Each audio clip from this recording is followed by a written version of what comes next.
Lalu diketahui ada beberapa hal yang dilakukan oleh Rika, yaitu menghapus beberapa aplikasi favorit adik iparnya tersebut, salah satunya TikTok dan juga Instagram, beserta seluruh data chat yang ada di dalamnya.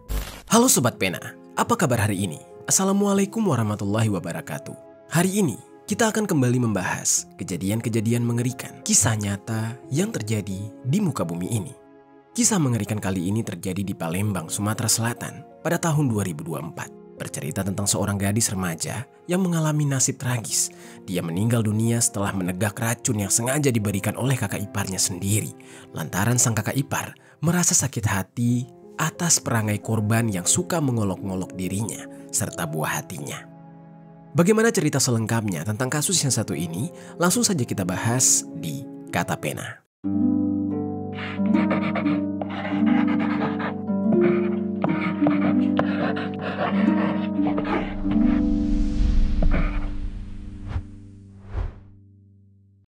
Seorang remaja putri berusia 13 tahun setelah meminum jamu yang diberikan oleh kakak iparnya sendiri.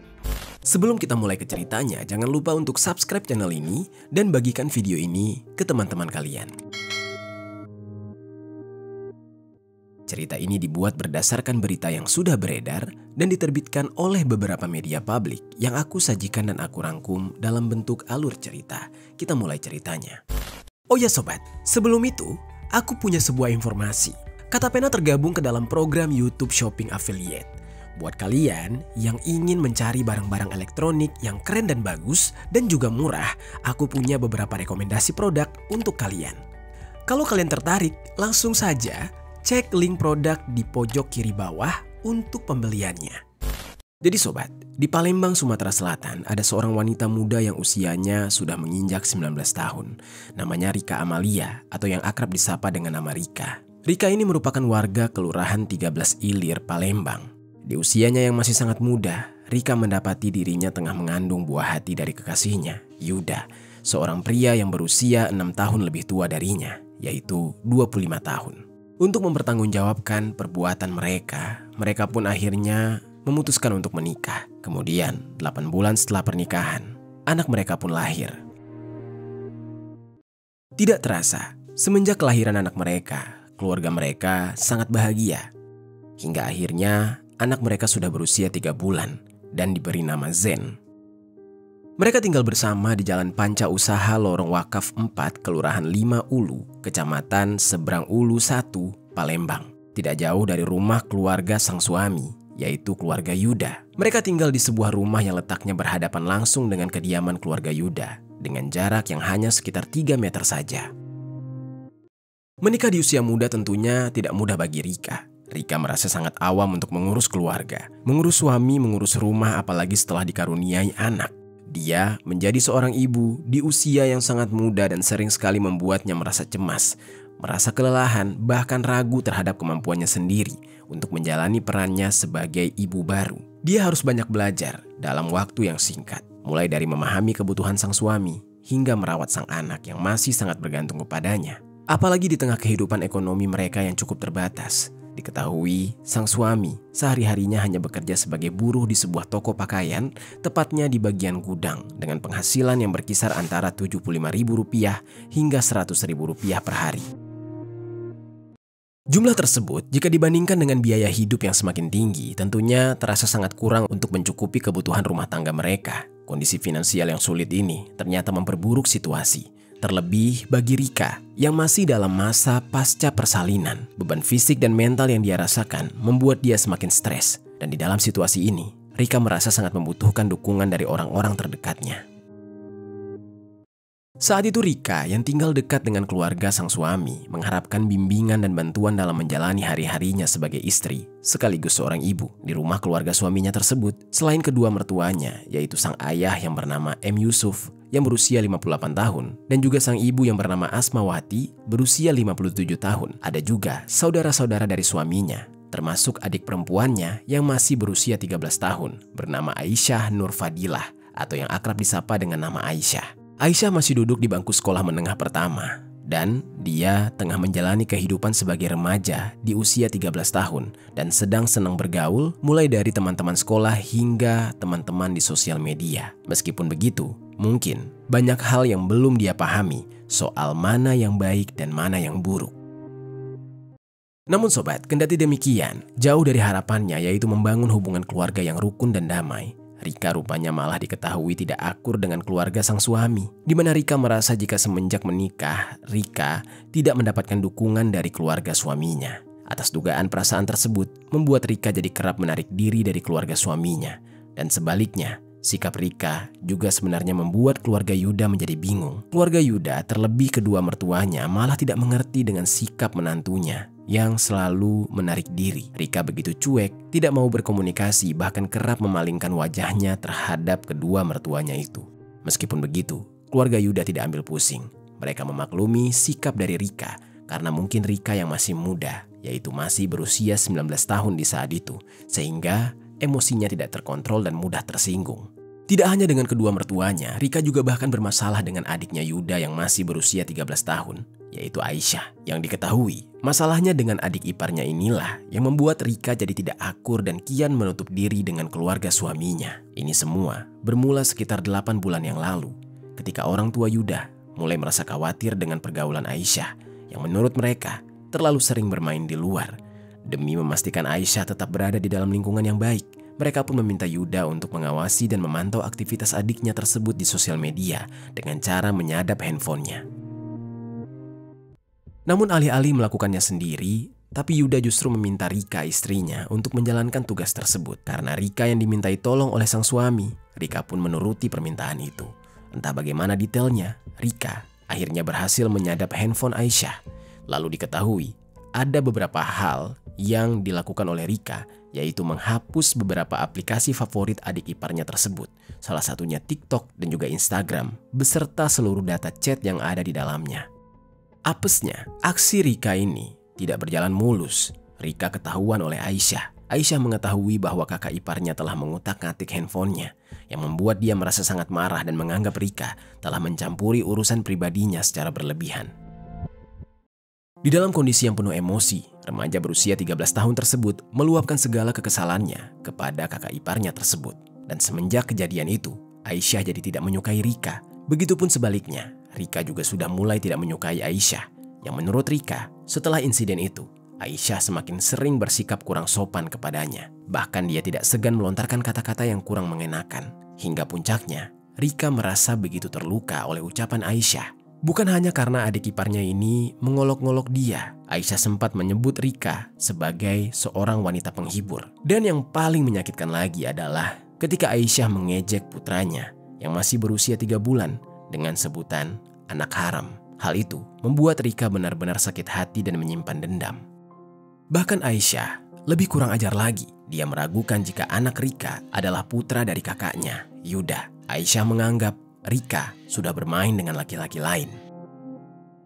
Meskipun Aisyah masih berusia 13 tahun dan keluarga Yuda berharap Rika bisa mengabaikan ucapan Aisyah dan menganggapnya sebagai luapan emosi spontan dari seorang remaja yang belum sepenuhnya matang dalam berpikir. Namun bagi Rika, kata-kata itu terlalu menyakitkan. Dia tidak bisa memaafkan begitu saja. Rasa sakit hati yang mendalam mulai tumbuh di dalam dirinya hingga akhirnya berubah menjadi dendam yang semakin lama ingin sekali dia lampiaskan. Lalu rupanya sobat, Rika yang tidak bisa menahan emosi rasanya semakin mendidih. Jadinya dia berniat untuk membalaskan dendam kepada adik iparnya tersebut. Tidak main-main, dia ingin menghabisi nyawa sang adik ipar. Tidak mau ambil pusing dengan mengotorkan tangannya, di saat itu Rika berencana untuk menghabisi nyawa adik iparnya dengan cara diracun. Oleh karena itu, tepat pada hari Selasa tanggal 2 Desember tahun 2024, Rika kemudian membeli racun ikan jenis potasium seberat 25 gram yang dibelinya melalui toko online dengan harga Rp47.000. Singkat cerita, 16 hari kemudian setelah memesan racun ikan tersebut, tepatnya pada hari Rabu tanggal 18 Desember tahun 2024, Rika sudah bersiap untuk melancarkan aksinya. Rika di saat itu langsung melarutkan racun ikan yang sudah dia beli sebanyak 250 ml ke dalam air mineral ukuran 600 ml. Yang dimana setelah dia melarutkan air mineral tersebut, air itu pun berubah warna menyerupai jamu. Rika kemudian mengajak Aisyah untuk meminum cairan tersebut dengan alih-alih berpura-pura menjadikannya sebagai sebuah tantangan atau challenge. Agar Aisyah terpancing dan mau ikut dengan challenge tersebut, Rika di saat itu menjanjikan kepada Aisyah hadiahnya adalah uang senilai Rp300.000 jika Aisyah berhasil meminum air tersebut tanpa dimuntahkan. Diiming-imingi uang Rp300.000 tentu saja tidak ditolak oleh gadis 13 tahun itu. Tanpa curiga sedikit pun, Aisyah kemudian menyanggupi tantangan dari kakak iparnya yang dia benci ini. Siang itu, sekitar pukul 13.30, Aisyah yang antusias dengan tantangan yang diberikan oleh kakak iparnya juga sempat memberitahu Asmawati, ibunya, yang di saat itu sedang hendak pergi berangkat mengaji. Setelah sang ibu berangkat dan rumah pun jadi sepi, barulah Rika memulai aksinya. Tanpa curiga sedikit pun, Aisyah yang berpikir bisa mendapatkan uang Rp300.000 dengan cara yang mudah, yaitu menerima tantangan meminum cairan tersebut. Dengan antusias dan ambisi yang begitu besar, dia langsung menegak minuman yang sudah dicampur dengan racun oleh Rika. Dia berpikir di saat itu benar-benar jamu. Namun tanpa sepengetahuannya, air tersebut adalah air mineral yang sudah dilarutkan dengan racun ikan. Untuk memastikan agar Aisyah benar-benar meminum larutan racun tersebut, semua proses yang berlangsung ditemani oleh Rika sendiri. Setelah Aisyah menegak air itu, Aisyah mulai merasakan ada yang aneh di dalam tubuhnya. Tiba-tiba saja dia merasakan tenggorokannya terasa panas, perutnya juga sangat mual, tubuhnya pun semakin lemas, dan tiba-tiba dia sempoyongan. Menyadari ada yang tidak beres dengan tubuhnya, Aisyah berusaha memuntahkan isi perutnya ke kamar mandi, dan dengan cepat Aisyah berusaha berjalan menuju ke kamar mandi. Meski langkahnya tertati-tati sambil sempoyongan, saat dia berhasil mencapai kamar mandi, Aisyah segera mencoba memuntahkan isi perutnya, berharap sesuatu yang aneh di dalam tubuhnya bisa keluar dan membuat dia merasa lebih baik. Namun alih-alih merasa lega, kondisinya justru semakin memburuk. Rasa panas di tenggorokannya semakin menjadi-jadi. Perutnya melilit hebat dan tubuhnya mulai kehilangan kekuatan. Efek racun yang telah dengan cepat menyebar di dalam aliran tubuh mungilnya membuat dia semakin sulit mengendalikan tubuhnya. Pandangannya mulai kabur, napasnya tersengal-sengal dan kakinya terasa lemas. Tubuh kecilnya tidak mampu menahan sakit. Dalam hitungan detik, Aisyah pun ambruk ke lantai kamar mandi. Dia terjatuh tidak sadarkan diri. Rika yang melihat adik iparnya tidak sadarkan diri, menyadari jika efek racunnya sudah bekerja. Dan dengan keji, Rika di saat itu sengaja membiarkan Aisyah sekarat selama 2 jam. Hingga pada akhirnya, Aisyah yang tidak segera mendapatkan pertolongan tewas seketika. Dia meregang nyawa dengan kondisi mulut yang mengeluarkan busa.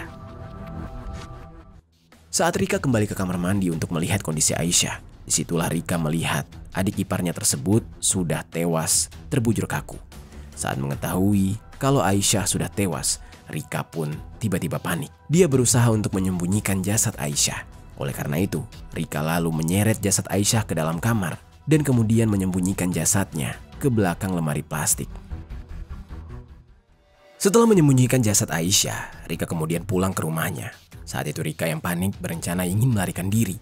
Dia benar-benar kalut. Dia tidak pernah menyangka bahwa perasaannya setelah menghabisi nyawa seseorang benar-benar sepanik ini. Rencananya saat itu, Rika ingin kabur ke Lampung. Namun, sebelum sempat melarikan diri, sekitar pukul 3 sore, ternyata ibu mertuanya sudah pulang dari mengaji dan mencari keberadaan Aisyah ke rumah Rika. Karena di saat itu, ibu mertuanya mengetahui kalau Aisyah sempat pamit untuk pergi ke rumah Rika, yang mana di saat itu ternyata dia memberitahu kalau dia akan menerima tantangan minum jamu dengan kakak iparnya, Rika. Di saat itu, Rika yang mengetahui kalau adik iparnya ternyata meminta izin kepada ibu mertuanya. Dia dengan paniknya mengatakan kalau dia tidak mengetahui keberadaan Aisyah, sehingga ibu mertuanya merasa bingung. Dia mencoba untuk mencari-cari lagi keberadaan Aisyah di rumah. Sementara itu, Rika yang semakin panik segera memilih melarikan diri dengan membawa putranya yang masih berumur 3 bulan. Niatnya, putranya tersebut akan dia titipkan ke rumah orang tuanya di Kelurahan 13 Ilir, Palembang, sebelum akhirnya nanti dia melarikan diri ke wilayah Lampung. Namun entah mengapa, perasaan takut yang begitu menjalar di dalam pikirannya membuat dia tidak berani pulang ke rumah orang tuanya. Aisyah yang semakin panik dan tampak linglung memutuskan untuk bersembunyi saja. Untuk bersembunyi, Rika sempat berpindah tempat 2 kali, yaitu sempat menyewa sebuah rumah kos-kosan di kawasan Demang Lebar Daun, Palembang. Kemudian dia pindah lagi ke penginapan kawasan 13 Ilir. Di sisi lain, ibu mertuanya yaitu Asmawati sangat panik ketika tidak kunjung juga menemukan keberadaan putrinya. Asmawati yang panik kemudian meminta bantuan anggota keluarga yang lain, termasuk Yuda yang mungkin di saat itu baru saja pulang dari bekerja. Di dalam proses pencarian yang dilakukan, Yuda kemudian menerima pesan WhatsApp dari istrinya, yang mana istrinya mengatakan kalau dia tidak perlu mencari keberadaan Aisyah karena Aisyah berada di belakang lemari. Pesan WhatsApp tersebut membuat Yuda benar-benar merinding, sehingga untuk memastikan apakah benar keberadaan Aisyah ada di belakang lemari. Dan di saat itu Yuda langsung memeriksa, dan ternyata benar saja. Pada sekitar pukul 5 sore, betapa terkejutnya mereka mendapati Aisyah sudah dalam kondisi yang sudah tidak bernyawa. Dan di saat yang bersamaan dengan ditemukan jasad Aisyah, Rika yang panik kemudian kembali mengirimkan pesan panjang untuk berkilah kepada suaminya. Kepada Yuda, Rika mengirimkan pesan panjang yang mulanya Rika meminta maaf atas perbuatan yang dia lakukan. Dia mengaku tidak tahu kalau jamu yang ditawarkan kepada adik iparnya itu akan mengakibatkan adik iparnya meninggal dunia. Rika menyebut kalau jamu itu sebenarnya berasal dari temannya. Temannya itu memberikan tantangan kepada Rika untuk mencari 10 orang yang bersedia meminum jamu yang disiapkan tanpa memuntahkannya. Di mana jika berhasil, maka akan diberikan imbalan sebesar Rp300.000. Pesan tersebut bertuliskan seperti ini. Maafin aku benar-benar minta maaf. Aku tidak tahu bakalan jadi cak ini. Aku ditawari main minuman sama kawanku buat 10 uang. Bakalan dapat duit 300.000 dan aku dapat 1 juta. Kalau dapat 10 uang, itu mainan kami dari dulu. Aku janji aku bakalan bawa uang itu di hadapan kamu. Maaf sekali lagi, aku emang brengsek. Kalau aku tidak dapat uang itu, aku janji nyawa aku jadi taruhan sebagai tebusan nyawa yang hilang. Yang mana arti dari pesan tersebut kurang lebih seperti ini. Maafin aku benar-benar minta maaf. Aku tidak tahu akan jadi seperti ini. Aku ditawari main minuman sama kawan aku untuk 10 orang. Bakalan dapat duit 300.000 dan aku dapat 1 juta kalau aku dapat 10 orang. Itu mainan kami dari dulu. Aku janji akan membawa orang itu di hadapan kamu. Maaf sekali lagi, aku memang brengsek. Kalau aku tidak dapat orang itu, aku janji nyawa aku jadi taruhan sebagai tebusan nyawa yang hilang. Kemudian setelah pesan tersebut, Rika membuat kebohongan jika temannya lah yang memberikan larutan racun karena Rika bercerita dia kesal dengan adik sang suami. Di saat itu, dia berkata lagi, tapi aku tidak tahu bakalan cak ini. Aku cerita dengan dia kalau aku punya masalah dengan adik kamu. Alhasil aku kira dia baik dan tidak tahunya adik kamu salah satu dari korban itu. Yang mana artinya adalah, tapi aku tidak tahu akan jadi seperti ini. Aku cerita kepada temanku kalau aku ada masalah dengan adikmu. Aku kira dia baik, tapi malah dia menjadikan adikmu salah satu dari korbannya. Begitulah kurang lebih berkilahnya Rika di saat itu. Lalu selain itu, Rika juga berbohong dengan mengklaim bahwa korban bukan hanya adiknya. Kepada suaminya dia mengungkapkan rasa penyesalan dan mengaku tidak menyangka bahwa tantangan yang dibuat ini akan berakibat fatal. Rika kemudian berdalih bahwa dia tidak mengetahui secara pasti bagaimana nasib akhir dari adik iparnya.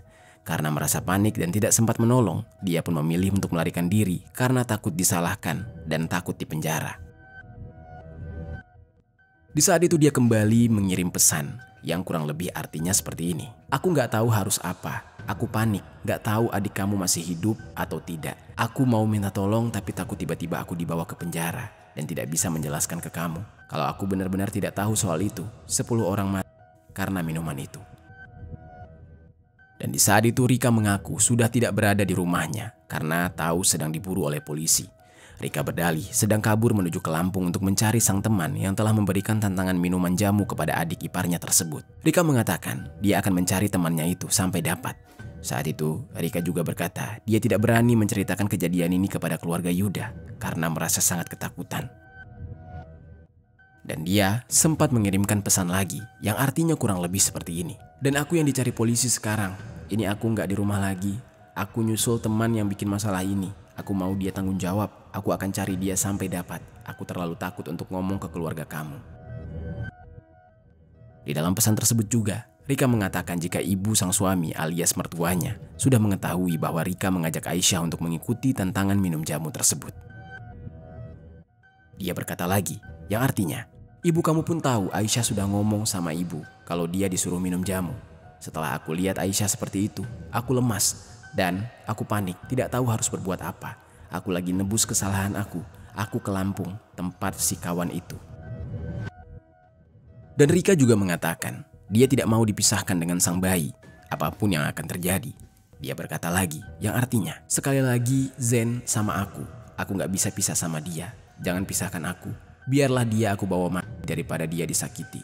Aku minta maaf, aku sayang kamu. Tapi ini kesalahan aku. Aku tidak pantas kamu maafkan. Dari pesan yang dikirimkan oleh Rika, sudah tampak jelas siapa pelaku yang membuat Aisyah meninggal dunia secara mengenaskan. Sembari pihak keluarga membawa Aisyah ke Rumah Sakit Bayangkara Muhammad Hasan Palembang untuk diperiksa, pihak keluarga juga melaporkan tindakan Rika ke polisi, dan polisi langsung melakukan penyelidikan mendalam dan melakukan pengejaran terhadap Rika. Lalu sementara itu, sesuai dengan pesan yang dikirim oleh Rika kepada Yuda, hasil pemeriksaan dokter forensik mengkonfirmasi adanya cairan yang mengandung bahan kimia dalam sistem pencernaan Aisyah. Dari hasil otopsi diketahui bahwa Aisyah meninggal dunia akibat racun jenis potasium yang dikonsumsi olehnya. Dan di saat itu, perasaan keluarga benar-benar pecah. Yuda tidak menyangka istrinya akan sekejam ini. Dan untuk memburu Rika, polisi bekerja sama dengan pihak keluarga, terutama suami pelaku yang merupakan kakak korban, untuk berpura-pura membujuk Rika agar mau pulang. Di saat itu, Yuda mencoba untuk menahan amarahnya, mencoba untuk berakting supaya istrinya yang merupakan pelaku di dalam kasus ini mau mendengarkannya, mau dibujuk, dan mau bertemu untuk pulang. Hingga pada akhirnya, polisi pun berhasil menemukan lokasi persembunyian Rika. Dia diketahui menginap di sebuah penginapan yang terletak di kawasan 13 Ilir, Kota Palembang. Dan tanpa membuang waktu, aparat penegak hukum segera melakukan penangkapan. Di dalam operasi tersebut, polisi berhasil membekuk Rika. Dan di saat itu tidak hanya Rika yang ditangkap, tetapi juga putranya yang masih berusia 3 bulan, yang ternyata juga ikut bersamanya dalam pelarian. Rika yang akhirnya sudah tertangkap, kemudian dibawa untuk dilakukan pemeriksaan lebih lanjut dan dimintai keterangan. Berdasarkan hasil pemeriksaan yang dilakukan, polisi mengkonfirmasi bahwa keterangan yang disampaikan Rika sebelumnya melalui pesan singkat terbukti bohong. Dalam pesannya, Rika sempat mengaku tidak mengetahui bagaimana nasib Aisyah dan mengklaim kalau dia panik sehingga dia memilih untuk melarikan diri. Namun hasil penyelidikan serta bukti-bukti yang ditemukan di lokasi kejadian menunjukkan bahwa Rika sudah merencanakan aksinya tersebut, termasuk saat dia membeli racun jenis potasium secara online dan mencampurkannya ke dalam air mineral yang dia sebut sebagai jamu. Fakta-fakta ini bertentangan dengan pengakuan Rika yang berusaha untuk mengaburkan perannya dalam kejadian tersebut, yang seolah mengatakan bahwa apa yang dia lakukan ini atas suruhan temannya. Hingga setelah didesak, Rika akhirnya mau tidak mau mengakui perbuatannya. Sambil menangis, dia mengakui perbuatan yang begitu keji yang dia lakukan karena atas dasar kesal terhadap Aisyah. Di mana Rika mengaku semenjak dia ketahuan menyadap ponsel 8 bulan lalu, adik iparnya itu kerap mengolok-ngoloknya setiap mereka bertemu. Kepada pihak kepolisian, Rika juga curhat bahwa dia menutup diri dengan keluarga sang suami karena merasa tidak mendapatkan dukungan. Namun kendati demikian, jika dengan suaminya, Rika mengaku tidak memiliki masalah yang besar. Meski kerap kali ada perselisihan kecil, dia selalu menyembunyikan semua hal tersebut. Emosinya terhadap keluarga sang suami, terlebih kepada adik iparnya di tengah keadaannya yang baru melahirkan dan stres mengurus bayi, membuat Rika mengaku pikirannya jadi tidak terkendali. Rika pun mengungkapkan jika dia menyesal. Namun, meskipun begitu, dia terlihat seperti merasa tidak bersalah, seperti seolah puas telah menghabisi seseorang yang sudah menyakiti hatinya. Rika mengungkapkan penyesalannya sambil tersenyum, seolah dia benar-benar puas. Dan atas tindakan keji Rika terhadap keluarganya sendiri, yaitu adik iparnya, pihak keluarga suaminya tersebut sangat marah. Mereka tidak sudi untuk memaafkan Rika dan menuntut agar pihak kepolisian dapat menghukum Rika dengan seadil-adilnya. Kalau bisa mendapatkan hukuman maksimal, yaitu hukuman mati. Karena dengan tega dan keji menghabisi nyawa gadis berusia 13 tahun, yang mana seharusnya masih memiliki masa depan yang panjang dan harus dilindungi oleh Rika sendiri. Selain itu, Yuda sang suami yang benar-benar marah juga tidak sudi memberikan ampun. Saat itu Yuda langsung menjatuhkan talak 3 kepada istrinya dan mengambil alih putra mereka yang masih berusia 3 bulan untuk diurus bersama keluarganya. Dan atas perbuatan kejinya, Rika kemudian dijerat dengan pasal 76C, jungto pasal 80 ayat 3 Undang-Undang Nomor 35 Tahun 2014 tentang perlindungan anak. Kemudian pasal 340 tentang penghilangan nyawa berencana dan pasal 338 tentang penghilangan nyawa. Rika terancam dengan hukuman penjara seumur hidup atau maksimal hukuman mati. Sebelumnya, setelah proses pemeriksaan selesai dilakukan oleh tim forensik, jenazah Aisyah akhirnya dipulangkan. Isak tangis keluarga pecah, warga sekitar merinding mendengar cerita ini. Setelah dimandikan, jasad Aisyah kemudian dimakamkan di tempat pemakaman umum setempat. Para pelayat mengiringi kepergiannya, dan di saat itu banyak di antara mereka yang masih tidak percaya bahwa gadis remaja tersebut menjadi korban tindakan keji yang dilakukan oleh kakak iparnya sendiri.